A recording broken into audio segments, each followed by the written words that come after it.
हाँ जी। कैसे हो सारे? सब बढ़िया। माई सेल्फ अमन अग्रवाल। और आज हम लेके आए सिक्योरिटी वैल्यूएशन का part 4 for CA final AFM student. So let's start. तो हमने पहला वीडियो में क्या क्या पढ़ा? सिक्योरिटी वैल्यूएशन क्या होता है, what are the topics covered in security valuation, required rate of return पढ़ा, हमने डिस्काउंट रेट पढ़ा, इंटरनल रेट ऑफ रिटर्न पढ़ा, what is the difference between valuation and price, ये समझा था। सेकंड पे हमने इक्विटी पे आए एंड डिविडेंड बेस्ड मॉडल पूरा हमने उस पे समझा। थर्ड वीडियो पे हमने क्या समझे? इक्विटी वैल्यूएशन पे कैश फ्लो बेस्ड मॉडल क्या होता है और अर्निंग बेस्ड मॉडल क्या होता है, what is the difference between cash flow based model and earning based model. तो अब हम लोग कौन सा यूज कर सकते हैं वो हमने समझा। मैंने आपको दो होमवर्क दिया था, एक वेरिएबल ग्रोथ रेट निकालना जो कि आप अभी भी भूल गए हो, अभी भी मेरे को आंसर आपके आए नहीं है। I need it by any how. पहला मैंने क्या बोला था? डिविडेंड बेस्ड मॉडल में मैंने आपको ये वेरिएबल ग्रोथ पे समझाया था कि अगर नॉर्मल ग्रोथ, हाई ग्रोथ, ये जो है इस पे क्या होगा, what would be the rate, ये मैंने क्वेश्चन पूछा था। सेकंड क्वेश्चन वाज कि वैल्यूएशन करके देखो कोई भी कंपनी का, लिस्टेड कंपनी का, याहू फाइनेंस से या फिर कहीं से भी डाउनलोड करके, अर्निंग बेस्ड में Gordon based model, dividend based model and आपका कैश फ्लो से क्या फर्क होता है, why, when and how we use it. ठीक है। जिसने भी किया है please mail me, I will see how you have done the valuation. ठीक है। Then I will give you the inputs, उस पे क्या एडिशन करना है, क्या डिलीट करना है, what are the concept required, I will explain you. That is not gonna come in the exam but I want to explain you how it is done. ठीक है। वो एकदम कुछ छोटा पार्ट होगा, that is not for everyone. जिसको interest रहेगा genuinely valuation करने का, that portion will be only for them. Okay. तो वो मैं अलग से आपको दिखाऊंगा, आपके जो रिकॉर्डिंग्स रहेंगे उसमें आपको अलग से दिखेंगी वो। ठीक है। वीडियो क्लास का मैं वो क्लिप काट के अलग से दिखा दूंगा। ठीक है। अब आते हैं हम लोग ने वैल्यूएशन ऑफ इक्विटी पूरा खत्म कर दिया था। अब हम लोग को क्या पढ़ना है? So today what we need to learn is valuation of preference shares क्या होता है, वैल्यूएशन ऑफ राइट्स क्या होता है, बॉन्ड्स क्या होता है। उसके पहले हम लोग को एक चीज और समझना है जो मैंने भूल गया था समझाना, इज एंटरप्राइज वैल्यू। ठीक है। So let's start with the understanding of enterprise value क्या होता है। अभी आपने जितना भी समझा, हम लोग ने जितना भी वैल्यूएशन ऑफ इक्विटी किया, जो भी किया, कहीं ना कहीं आपको नहीं लगता है वो हम लोग काउंटिंग के बेसिस पे किया? जैसे अर्निंग पर शेयर हम निकाल रहे हैं, that is as per accounting. आप अकाउंट्स बना रहे हो, नॉर्मल डेबिट क्रेडिट कर रहे हो, जमा खर्चा कर रहे हो, आपका हिसाब करता है, आप उससे आप अर्निंग पर शेयर निकाल रहे हो। करेक्ट। आप कंपनी का जो कॉस्ट ऑफ इक्विटी है वो ठीक है, वो तो प्रैक्टिकली निकाल रहे हो आप अपना निकाल के, जो अपने रेट ऑफ रिटर्न से वो निकाल रहे हो, बट कहीं ना कहीं हमने जो भी डिविडेंड भी निकाल रहे हैं हम लोग एज पर अकाउंटिंग निकाल रहे हैं। अकाउंट्स, एज पर अकाउंट्स कितना डिविडेंड पर शेयर दे रहे नहीं दे रहे, मतलब अकाउंटिंग के बेसिस पे आप जितना भी वैल्यूएशन निकाल रहे हो। ठीक है। कहीं ना कहीं नहीं आपको लगता है कि true economic sense of the value company कुछ अलग होंगी? मतलब अभी जैसे आपको मैं एक एग्जांपल दूं, market capitalisation versus book value company का हमेशा अलग होगा। बुक वैल्यू क्या होगा? कंपनी ने कितने पैसे पे, 10, सपोज कंपनी का कितना नंबर ऑफ शेयर्स है, कितने पे इश्यू किया था। सपोज कंपनी ने 10 रुपए पे इश्यू किया था 100 शेयर्स। मैं एंटरप्राइज वैल्यू समझाने के पहले मैं आपको एक चीज समझाना चाहता हूँ। सपोज कंपनी ने 100 शेयर्स इश्यू किया, ठीक है, 10 रुपए पे। ये कंपनी ने इशू किया था मान लो 2000 पे। तो कंपनी का आज वैल्यूएशन क्या हुआ? उस दिन बुक वैल्यू क्या था? 1000। अब यही तो बुक वैल्यू हमेशा बैलेंस शीट में आएगा, जब भी मैं बैलेंस शीट बनाऊंगा। ठीक है। जब भी मैं यहाँ पे शेयर कैपिटल देखूंगा मेरे को 1000 ही दिखेगा। This is only my book value, as per this only I am doing the valuation. तो जो प्राइस बाई बुक वैल्यू हम लोग देखते हैं, तो वो कहीं ना कहीं आपको नहीं लगता गलत होता होगा? It's not a good metric. But for not all the cases, specially banks या फिर बड़े बड़े you know the capital intensive businesses में कभी कभी price book value is good, sometimes it's good, specially for banks. But कहीं ना कहीं आपको नहीं लगता other than the banking industry, other than the finance industry, financial service industry, आपको नहीं लगता कि price by book value is not a good metric? Why? Because this is a shell value. आपने 2000 ईयर 2000 पे आपने 10 रुपए पे इश्यू किया था। आज मान लो कंपनी का वही 100 शेयर्स है, कंपनी ने ना ही बोनस दिया, ना ही उसको इशू किया, ना ही बाई बैक किया, कुछ नहीं किया, मान लो 100 शेयर ही है, बट कंपनी का आज का शेयर प्राइस है 150 रुपीज। तो कंपनी का वैल्यू कितना हो गया? 15,000 हो गया। मतलब आज का ट्रू इकोनॉमिक वैल्यू क्या है कंपनी का? 15,000 रुपीज। करेक्ट। बट अगर आप अकाउंटिंग के बेसिस पे बोलोगे तो 1000 ही मिलेगा आपको। करेक्ट, यही है ना? 1000 ही आपका book value, this is my book value and this is my what actual value I can say. ठीक है। तो कहीं ना कहीं आपको नहीं लगता, आपको अकाउंटिंग के हिसाब से तो आपने वैल्यूएशन कर ही लिया। अभी फ्री कैश फ्लो आप निकालो, that is as per account value. आप नेट इनकम निकालो, कंपनी का प्रॉफिट निकालो, डिप्रिसिएशन को, that is as per account value. आप डिप्रिसिएशन भी वैसे ही ले रहे हो, correct. Everything is as per accounting principles और the accounting rules, correct. But I am saying कुछ what is the true economic value, वो कहां से पता चलेगा? That is understood somehow it would be good for us, correct? So वहां आता है enterprise value. There comes the enterprise value. Enterprise value आपको ट्रू इकोनॉमिक पिक्चर बताता है, कंपनी का एक्चुअल इकोनॉमिक वैल्यू क्या है। Economic value, what is the true essence of the value, ऐसे, ठीक है। वो कैसे निकालते हैं? वो निकालते हैं सिंपली, सिंपल है। हम, मेरे को मार्केट कैपिटलाइजेशन चाहिए कंपनी का, ठीक है। कंपनी का मार्केट कैपिटलाइजेशन चाहिए, क्या होता है, कैसे निकलता है, I will tell you, but I have explained you, ठीक है। एक है नेट डेट, कंपनी का टोटल डेट कितना है, ठीक है। प्लस कंपनी ने अगर कहीं माइनॉरिटी इंटरेस्ट है कंपनी में, वो ऐड करो, minus cash and cash equivalent, company ने के पास जो कैश है वो माइनस करो। Now see why each and everything you can understand. पहला है, ये क्या है, ये है इक्विटी शेयर होल्डर्स, ठीक है। इक्विटी शेयर्स का वैल्यू, कंपनी का यही पैसा ना, कंपनी का वैल्यू क्या होगा, कंपनी का कितना वर्थ है, नेटवर्थ है, ये आप पता करोगे। पहला हो गया इक्विटी शेयर्स, कंपनी का इक्विटी शेयर्स का वैल्यूएशन क्या है। सेकंड मैं बोल रहा हूँ डेट, अगर कंपनी ने कोई डेट लेके रखा तो उसका वैल्यूएशन क्या है, करेक्ट। थर्ड मैं बोल रहा हूँ माइनॉरिटी इंटरेस्ट, एक बार भूल जाते उसको। फोर्थ मैं बोल रहा हूँ कंपनी का अगर कोई भी कैश है कंपनी के पास, उसको माइनस कर दो। क्यों? क्योंकि क्या, उसका तो ऑलरेडी है, वो वर्थ नहीं, उसके पास तो है वो पैसा, करेक्ट ना। अगर मेरे पास 100 रुपया मेरा कैश है तो वो तो रखा हुआ है, और वो आई एम नॉट इन्वेस्टेड एनीवेयर, तो उसका कोई वर्थ नहीं होगा ना। नहीं समझ आया? I am not generating something from that, correct. अगर वैसे मैं समझाना चाहूँ, you are not generating something from that cash, अभी वो 1-2%, 2-3%, that's something else, but I am not generating some true economic value from that. मेरा औकात कैसे पता चलेगा कंपनी का? अभी मालिक तो दो ही जन हो सकते हैं, एक हो गया डेट होल्डर्स, एक हो गया मालिक। मतलब कंपनी में दो ही जन इन्वेस्ट करेंगे नॉर्मली, एक इक्विटी शेयर होल्डर है, एक डेट होल्डर्स, मैंने प्रेफरेंस शेयर होल्डर्स, ये सबको आप एक बार साइड में रख लो, बट नॉर्मली यही दो करेंगे। तो ये दोनों का जो वैल्यूएशन होगा आज का, वही आपका ट्रू इकोनॉमिक वैल्यू होगा कंपनी का, करेक्ट। तो पहला हो गया, मैं इक्विटी शेयर्स का वैल्यूएशन कैसे करूंगा।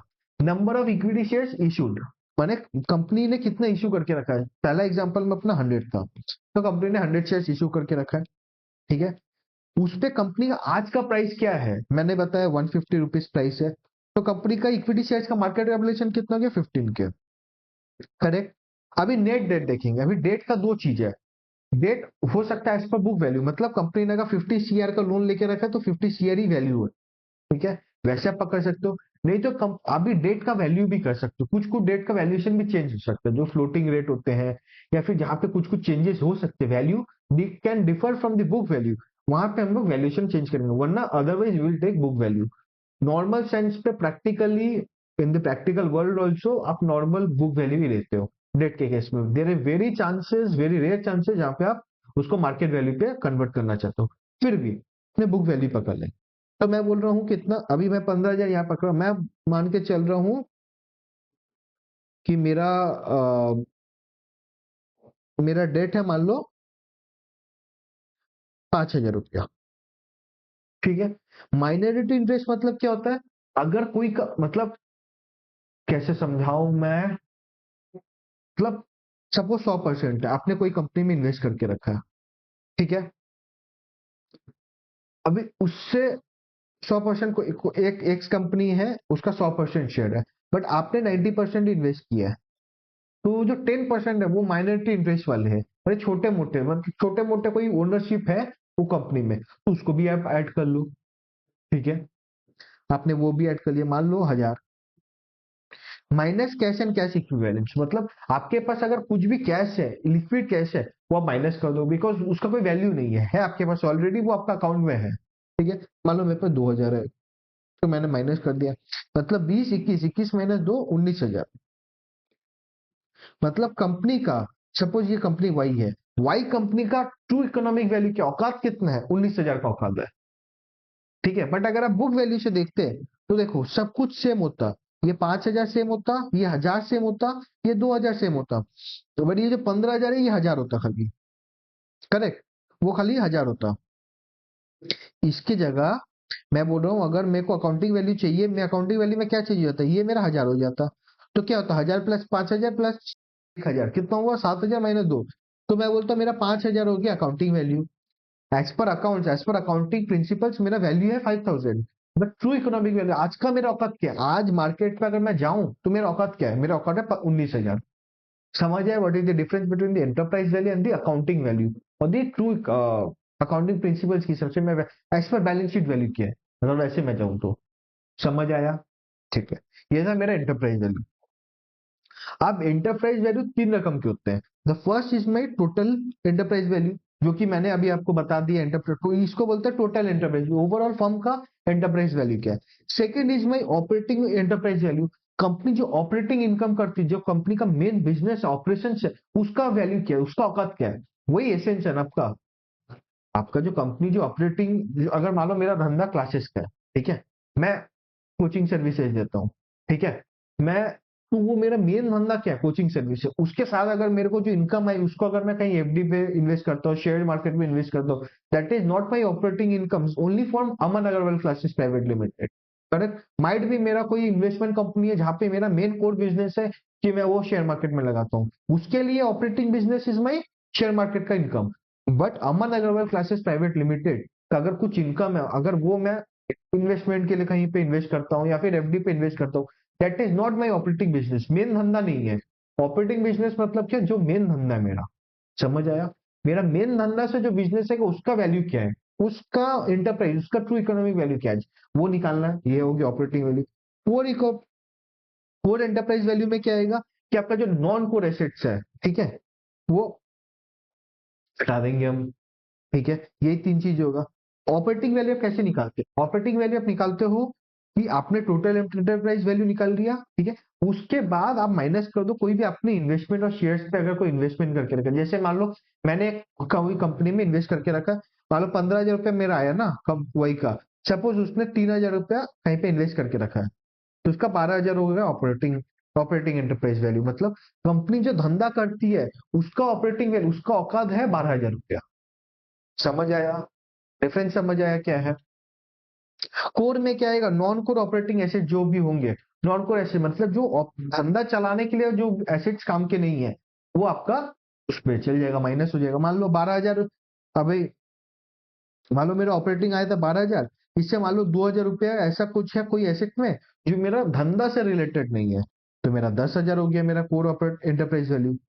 समझ आया? और मेरा एंटरप्राइज वैल्यू कितना था टोटल 15,000। समझ आया डिफरेंस क्या है? एंटरप्राइज वैल्यू टोटल में मेरा 15,000 है, मैं धंधा का ऑपरेटिंग वैल्यू, धंधा का औकात कितना है 12,000 है। अगर मैं धंधा छोड़ के भी, कोर ऑपरेटिंग वैल्यू कितना है मेरा, enterprise value sorry, core enterprise value कितना है मेरा 10,000। इतना समझ आया एंटरप्राइज वैल्यू? हाँ या ना? हाँ या ना? चलो ठीक है, अब आते हैं और एक छोटे टॉपिक पे, वैल्यूएशन ऑफ राइट्स। पहले समझते हैं राइट्स क्या होता है, राइट्स इशू क्या होते हैं, पहले वो समझते हैं। कुछ कंपनी क्या करती है, मान लो कंपनी को फंड्स दरकार है, ठीक है, कंपनी को पैसे चाहिए, फंड्स उठाना है, उनको डेट उठाने का मन नहीं है, उनको चाहिए कि मतलब मेरे क्यों नहीं है, उनको डर है कोई, सपोज मान लो उनको कोई डर है कि कोई इन्वेस्टमेंट करूंगा मैं कोई प्रोजेक्ट में, अगर वो फेल हो जाए तो मेरे को डेट चुकाना पड़ेगा। बट अगर कोई इक्विटी लेगा कंपनी का, उसको कुछ चुकाना नहीं पड़ेगा, कंपनी अच्छी परफॉर्म करेगी तो उसको डिविडेंड मिलेगा, पैसा मिलेगा। कंपनी बर्बाद हो जाएगी तो उसका पैसा नुकसान हो जाएगा, सिंपल है। कुछ कुछ केसेस में क्या होते हैं, it's prudent to have a, मतलब इन्वेस्ट, मतलब to gather funds from the equity partnership ownership, यानी कि डेट होल्डर्स से पैसा नहीं लेके आप पैसा रेज कर रहे हो इक्विटी शेयरर्स को, मतलब आप अपना शेयर दोगे, बोलोगे मेरे कंपनी में इन्वेस्ट करो, मालिक बन जाओ आप। It's sometimes prudent. ठीक है, वहीं आता है एक राइट इशू का खेला। राइट इशू क्या बोलता है, राइट इशू बोलता है कि आप कंपनी में, आप जो एग्जिस्टिंग शेयर होल्डर्स हो उसको मौका दिया जा रहा है कि आप मेरे कंपनी में और पैसा लगाओ। मतलब सपोज अभी रिसेंट में एक कंपनी ने था, बहुत स्मॉल कैप कंपनी है, तिलक वेंचर्स, ठीक है, इसने क्या किया, इसने राइट इशू किया। इसका मतलब क्या है, मान लो इस पे मेरा शेयर होल्डिंग है, आई am not a share holder of this company, for a disclaimer I am just explaining you. ठीक है, मान लो मैं इस पे अमन शेयर होल्डर है, ठीक है, I am the share holder. तो क्या बोलता है, सपोज मेरे जैसे और 50 जन है मान लो, तो हम लोग टोटल 51 शेयर होल्डर्स है। तो तिलक वेंचर्स आके हम लोग को बोला, सर आप और कंपनी में इन्वेस्ट करना चाहते हो, आपको मैं राइट इशू करता हूँ, आप और एक्स्ट्रा शेयर्स ले सकते हो कंपनी का, but not in the same market price. आपको मैं कुछ डिस्काउंट प्राइस में दूंगा। सपोज मार्केट प्राइस 100 रुपया चल रहा है, आपको मैं, आप लोग 80 रुपीज पे ले सकते हो, ठीक है। तो उसने बोला 51 शेयर होल्डर सबको बोला कि आपको मैं एडिशनल शेयर्स इशू कर सकते हैं in the discounted price, not in the market price. Market price पे को तो मैं तो कोई और से खरीद सकता हूँ, उससे तो एडिशनल शेयर्स नहीं हुए। सपोज तिलक वेंचर्स ने 1000 शेयर्स अभी तक इशू करके रखे थे, ठीक है। अभी 1000 शेयर्स में हैंड एक्सचेंज होगा तो तिलक वेंचर्स को पैसा नहीं मिलेगा, वो एक शेयर होल्डर से दूसरे शेयर होल्डर के पास पैसा जाएगा, करेक्ट। जो नॉर्मल मार्केट में होता है बाबू, नहीं समझ आ रहा है। अरे सपोज ये तिलक वेंचर्स है, ये ए है, ये बी है, ये सी है, ठीक है। मानो मानो ए ने बेचा बी को 100 शेयर्स, फिर बी ने बेचा सी को 100 शेयर्स, पर ये जब 100 शेयर्स ऐसे सेल हो रहे हैं, इससे तो तिलक वेंचर्स को पैसा नहीं मिल रहा है। ए ने जब बी को बेचा, बी ने इसको ए को पैसा दिया, सी ने जब बी को बेच बी ने जब सी को बेचा, तो सी ने बी को पैसा दिया। तो पैसा तिलक वेंचर्स के पास नहीं जा रहा है, मतलब वो रेज नहीं कर पा रहे फंड्स। तो वो क्या बोल रहे हैं कि मेरा जो 1000 शेयर्स है वो तो इशूड है ही, मैं बोल रहा हूँ मैं और 500 शेयर्स इशू करना चाहता हूँ, ठीक है। तो तिलक वेंचर्स बोलेगा कि मैनेजमेंट उसका तिलक वेंचर्स का, और हम लोग आपको एक बार प्रेफरेंशियल एक मौका दे रहे हैं, मतलब मार्केट से जाने के पहले हम लोग आपको एक मौका देना चाहते हैं, आप लोग को अगर इशू करना है, लेना है, ले सकते हो, but not in the market price, क्योंकि फिर तो आप मेरे से लोगे नहीं डिस्काउंटेड प्राइस पे। सपोज वो बोले 80 पे, अब आपको लेना है तो लो, नहीं तो नहीं मत लो। समझ आया? This is the concept of right issue. इसका वैल्यूएशन कैसे होता है? इसका वैल्यूएशन होगा आपका, ये फॉर्मूला है मेरा, अभी देख लो। बोले पहले मेरा एग्जिस्टिंग इक्विटी शेयर जो है उससे मेरा प्राइस को मल्टीप्लाई करिए आज, ठीक है। जो राइट इशू करेगा उसके पहले जो मेरा प्राइस है उससे, सपोज मेरा राइट इशू करने के पहले मेरा प्राइस है 100, उससे मल्टीप्लाई करिए कितना, मेरा थाउजेंड्स को, आज तक का मेरा एग्जिस्टिंग शेयर कितना है उसको, ठीक है। अभी आप मान लो ऐसे, ठीक है समझता हूँ। मेरा एन कितना अभी 1000 है, ठीक है। एज जीरो कितना है? मान लो मेरा 100, ठीक है। राइट से इशू क्या किया, 500 इंटू 80, मतलब कितना हुआ, 8 5 40, 40,000, ठीक है ना। क्या हुआ, 1000 इंटू 100 प्लस 40,000, इतना समझ आया? यहां तक समझ आया? फिर क्या बोलते हैं, n+n+1, N number of new equity shares offered, ठीक है। तो मेरा एन तो ऑलरेडी 1000 था, नया इक्विटी शेयर्स कितने इशू किए हमने, 500, तो वैल्यूएशन कितना हो गया, देखो 1000 इंटू 100 प्लस 40,000, ये 1500, मतलब वैल्यूएशन हो गया 93.3%, ठीक है। माने पर शेयर कंपनी का वैल्यू हो गया अब 93.3, करेक्ट। समझ आया, हाँ या ना? पर कंपनी का पहले प्राइस कितना था, 100 rupees, before the right issue. अभी कितना हो गया, 93.3। क्यों हो गया? बिकॉज उसने जो 500 शेयर इशू किए हैं वो बहुत ही ज्यादा डिस्काउंट में इशू करती है, माइट भी रिक्वायरमेंट होगा कंपनी का। रिसेंट कैसे अडानी भी राइट इशू लेके आया, Tilak ventures is a successful right issue, इसलिए मैं बोला this is a very small cap company, I am not telling to invest in this companies, I am just explaining this things, ठीक है। Understood, समझ आया? Right issue कब करता company, क्यों करता, व्हाट इज द लॉजिक, ठीक है। There might be a case आपका प्राइस, आपका वैल्यूएशन कम हो जाए, मतलब मार्केट का जो रेट है उससे भी कम हो जाए, there might be a case बराबर रहे, ठीक है। बट जनरली ज्यादा तो नहीं हो। लॉजिक समझो ना, आप तो डिस्काउंट पे अगर नहीं इश्यू करोगे कंपनी क्यों आएगा कोई लेने आपके पास, समझ आया? ठीक है। फिर थर्ड केस आते हैं, valuation of my preference shares. Preference shares कौन होते हैं बताइए, who are the preference shares? Preference shares क्या होते हैं, they are like my owners, but उनको क्या होता है, मतलब उनका वो, क्या बोलूं मैं, देन द मिडिल, अगर ये मान लो ये एक लाइन है, नंबर लाइन है, ठीक है, अगर इक्विटी शेयरहोल्डर्स यहाँ है और डेट होल्डर्स यहाँ है, तो प्रेफरेंस शेयर्स ना बीच में होते हैं। मतलब क्या, इनका कैरेक्टरिस्टिक्स कुछ इक्विटी शेयर होल्डर जैसा होता है, कुछ डेट होल्डर जैसा होता है। जैसे कि प्रेफरेंस शेयर होल्डर्स ओनर्स होते हैं, तो इक्विटी शेयर होल्डर्स का कैरेक्टरिस्टिक ले लिए।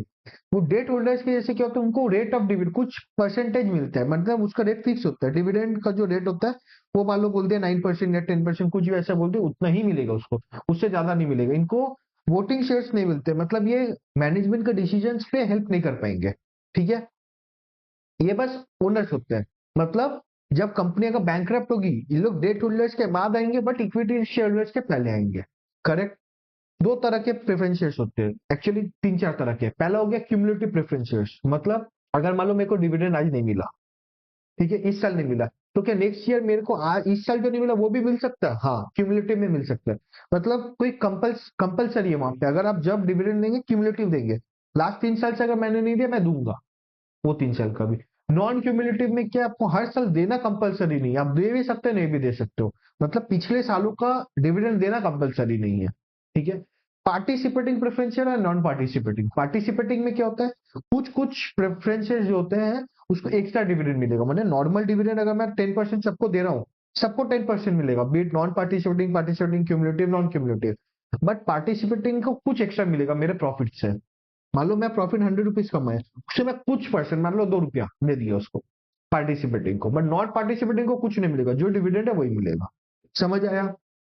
वैल्यूएशन सिंपल है। अच्छा, फिर इसमें आते हैं रिडीमेबल, नॉन रिडीमेबल। मतलब आप प्रेफरेंस शेयर्स को रिडीम करके आप इक्विटी शेयर्स बन सकते हो, वो एक आते हैं। और एक आते हैं नॉन रिडीमेबल से, मतलब आप मतलब आप रिडीम नहीं कर सकते, आप प्रेफरेंस शेयर ही रहोगे हमेशा। नॉन रिडीमेबल का वैल्यूएशन सिंपल है, परपेचुइटी जैसा, कि भाई डिविडेंड जो आएगा मेरा, आपको डिविडेंड पता ही रहेगा कि रेट पता है, वो डिवाइडेड बाय मेरा जो कॉस्ट ऑफ प्रेफरेंस शेयर है वो। सिंपल है। रिडीमेबल में क्या, कैसे हम वैल्यू करेंगे, डिविडेंड जो दिया प्लस मेरा maturity value divide by 1 + r। क्योंकि मेरे को मैच्योरिटी वैल्यू तो पहले जब रिडीमेबल होगा उसमें क्लॉज में लिखा ही रहेगा कि ये मैच्योरिटी वैल्यू सकता है, इतना आप नंबर ऑफ इक्विटी शेयर्स पे कन्वर्ट कर सकते हो, ये प्राइस पे, प्राइस बताया भी जाएगा, मार्केट प्राइस भी कुछ भी हो सकता है, उसके हिसाब से आप निकालो। It's very easy. मतलब प्रेफरेंस शेयर्स तो अभी मेरे को दिखता ही नहीं है, मतलब मोस्टली अभी हम लोग का इक्विटी शेयरहोल्डर्स एंड डेट ही है, प्रेफरेंस शेयरहोल्डर्स है ही नहीं, ना के बराबर है, ठीक है। समझ आया इतना? फिर आते हैं, अब मेन आते हैं, पहला अपना था इक्विटी मेन, एंड अब मेन आते हैं बॉन्ड्स पे। बॉन्ड सिंपल है, बॉन्ड्स का मैं एक्सप्लेनेशन आज दे दूंगा आपको, फिर हम लोग करेंगे नेक्स्ट वीडियो पे। बॉन्ड सिंपल है, bonds is like my fix deposits, ठीक है। मेरा जो प्रिंसिपल है वो तो मेरे को मिलना ही मिलना है, वो तो कभी मैच्योरिटी पे मेरे को मिलेगा ही, बट उसका फिक्स रेट ऑफ इंटरेस्ट, यही रेट ऑफ इंटरेस्ट पे मेरे को मिलेगा। जैसे फिक्स डिपॉजिट आप कोई बैंक में करने जाते हो, मान लो आपने 1 लाख रुपए का फिक्स डिपॉजिट किया, सपोज एचडीएफसी बैंक में, आपको क्या, आपने बोला 7% पे इतना महीना के लिए मैं आपको एक पैसा दे रहा हूँ, आप मेरे को 7% करके देते रहना 1 लाख के ऊपर, मान लो 1 साल के लिए। करेक्ट। सेम इज में बॉन्ड्स। बॉन्ड्स एक स्पेसिफिक पीरियड के लिए मैं इशू करूंगा। बॉन्ड्स या डिवेंचर्स बराबर होते, एक ही होते। रेट ऑफ इंटरेस्ट फिक्स हो जाएगा, प्रिंसिपल फिक्स हो जाएगा, सब फिक्स है उस पर, ठीक है। इस पे जैसे आपको इक्विटी में बीटा होता है, वैसे बॉन्ड्स के लिए ड्यूरेशन होता है, ठीक है। व्हाट इज ड्यूरेशन, एक छोटे पे मैं एकदम क्रिस्प पे मैं समझा दे रहा हूँ, फिर नेक्स्ट वीडियो पे विल एक्सप्लेन फुल। बॉन्ड्स पूरा एक साथ खत्म करना चाहता हूँ मैं, I don't want to include in this video, that's why I am not doing it, ठीक है। ड्यूरेशन क्या होता है, आप कितना जल्दी आपने जो इन्वेस्ट किया, जो प्रिंसिपल, वो कितना जल्दी आपको रिकवर हो जाएगा, दैट इज माई बॉन्ड। जैसे पे बैक पीरियड होता है ना, सेम वैसा ही समझ लो कि मैंने आज मान लो बॉन्ड में 100 रुपया लगाया, ठीक है, कितना जल्दी, कितना टाइम में मेरे को वो पैसा वापस मिल जाएगा, that is my bonds duration, ठीक है। अभी जितना ड्यूरेशन कम उतना ज्यादा अच्छा होता है, कभी कभी जितना ज्यादा ड्यूरेशन उतना रिस्क बढ़ जाता है। Now why, that is for your next video, but आप मेरे को समझाओगे कि क्यों, आप सोचो and tell me the answer. The other concept, the other thing for bonds is YTM. What is YTM? Yield to maturity. वो क्या होता है, मैच्योरिटी तक अगर मैं वो बॉन्ड को होल्ड करूं तो मेरे को कितना यील्ड मिलने वाला है। आप बोलोगे सर कूपन ही मिलेगा, जो मेरे को बॉन्ड का इंटरेस्ट रेट, आप तो बोलो फिक्स है तो वही मिलना चाहिए। हाँ वही मिलना चाहिए, बट कभी ऊपर भी मिल सकता है, कभी कम भी मिल सकता है। That's come the picture of bonds actually क्यों इंपॉर्टेंट हो जाता है, वही ड्यूरेशन का कभी कभी खेल आ जाता है। जब वाईटी है मेरा जो कि विल टू मैच्योरिटी, अगर मेरा कूपन रेट से ज्यादा है तो बॉन्ड का वैल्यू क्या होना चाहिए, कम है तो बॉन्ड का वैल्यू क्या होना चाहिए, सेम है तो क्या होना चाहिए। ये 3-4 फैक्टर्स और होंगे। फिर बॉन्ड्स को वैल्यू कैसे करेंगे, फिर ड्यूरेशन क्या इतना ही सिंपल है, एक ही ड्यूरेशन है कि और भी ड्यूरेशन के कुछ मेथड्स हो सकते हैं, वो अपने समझेंगे। तो these are the things we will see in the next video. But before that, let me summarize for part 1, part 2, part 3 and this video. ठीक है, 5 मिनट में मैं समराइज कर दूंगा। सिक्योरिटी वैल्यूएशन में हमने क्या क्या सीखा, इक्विटी का वैल्यूएशन, प्रेफरेंस का वैल्यूएशन, बॉन्ड्स का वैल्यूएशन, और roles and responsibility of a valuer, क्या क्या रखना important things to keep in mind. जब हमने important things to keep in mind जो वैल्यूएशन में बोला, वो हमने पढ़ते पढ़ते समझ लिया कि क्या क्या फैक्टर्स है which should be keeped in mind while doing a valuation. Equity shareholders का सबसे अच्छा वैल्यूएशन मतलब सबसे लंबा प्रोसेस है, दैट इज आप अर्निंग बेस्ड मॉडल से कर सकते हो, डिविडेंड बेस्ड मॉडल से कर सकते हो, कैश फ्लो से कर सकते हो। डिविडेंड में हमने समझा सिंगल पीरियड और मल्टीपीरियड, मतलब अगर ग्रोथ रेट मल्टीपीरियड है तो अलग क्या होगा, सिंगल पीरियड है तो क्या होगा, मतलब एक ही ग्रोथ रेट से आप अगर कंपनी को ग्रो करोगे तो क्या वैल्यूएशन होगा, डिफरेंट ग्रोथ रेट से करोगे तो क्या वैल्यूएशन होगा। That is more prudent, because एक ही ग्रोथ रेट से तो कंपनी सारा जिंदगी नहीं करेगी growth. That was one. Second हमने समझा अर्निंग बेस्ड मॉडल। गॉर्डन में ग्रोथ मॉडल है, आपका वोल्टर्स है और मल्टीप्लायर अप्रोच है। मैंने बोला कि वोल्टर अप्रोच और गॉर्डन मॉडल इनडायरेक्टली आप डिविडेंड बेस से कर रहे हो, डिविडेंड पे आप लेके आ रहे हो वैल्यूएशन को, करेक्ट। फिर मैंने बोला कैश फ्लो में free cash flow to firm, free cash flow to equity firm, मतलब overall debt holders and equity share दोनों के लिए। इक्विटी मैंने स्पेसिफिकली इक्विटी शेयर होल्डर्स के लिए। मैंने समझा कैसे वैल्यू करते हैं, but I have not explain you the formula, sums करके नहीं दिखाया। That is for the next part. मैं एक क्लास में पूरे सबका एक एक टाइप का एक सम्स करके दिखा दूंगा आपको। This was your summary. फिर मैंने आज समझाया एंटरप्राइज वैल्यू क्या होता है, ट्रू इकोनॉमिक वैल्यू क्या होता है, accounting value and economic value में डिफरेंस क्या होता है वो मैंने समझाया। फिर मैं बोला कि राइट चीज को कंपनी क्यों करती है, कब करती है, वैल्यू इसको कैसे किया जाता है। फिर आई एक्सप्लेन यू कि प्रेफरेंसेस क्या होते हैं, प्रेफरेंसेस किस टाइप के होते हैं, participating, non participating, cumulative, non cumulative, cumulative, non cumulative और रिडीमेबल, नॉन रिडीमेबल, ये होते हैं। फिर मैंने बॉन्ड्स का हल्का सा आपको टेस्ट दिया कि बॉन्ड्स क्या होते हैं, it's like a fix deposit only, but why there is a difference, what is YTM, what is duration, ये हमने समझाया, करेक्ट, समझ आया, ठीक है। फिर हम कल क्या करेंगे, बॉन्ड्स क्या होते हैं, बॉन्ड्स को कैसे वैल्यू करते हैं वो हम सीखेंगे, ठीक है। आज के लिए इतना ही, मिलते हैं नेक्स्ट वीडियो में। टिल देन क्यूरियस रहे और एंजॉय करें, because curiosity will help you discover your interest and grow in life. Bye bye.